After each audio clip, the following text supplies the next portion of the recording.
It was a name Bo Bushnell had heard again and again as he sought out memorabilia from the outlaw motorcycle clubs that thrived in Southern California during the 1950s and 60s. Since he'd started collecting, he'd bought photographs, clothing, even a couple of motorcycles.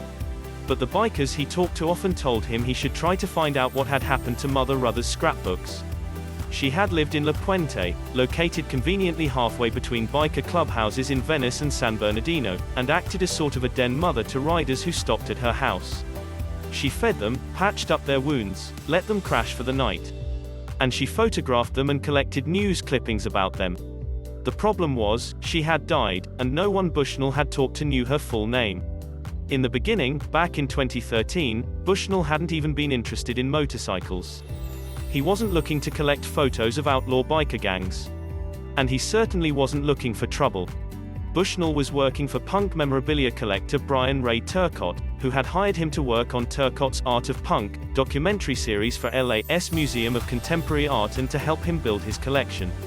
When Bushnell was first offered a batch of pictures of 1960s Southern California motorcycle riders, he wasn't interested. But when he later learned that some street gang photos he knew had recently been purchased for $2,500 were resold a short time later for $45,000, he went back to the seller with the biker photos. With Turcotte's help, in November 2013 he paid $7,500 to acquire the collection, which had belonged to two Venice members of the Straight Satans. After acquiring that first cash, Bushnell was hooked.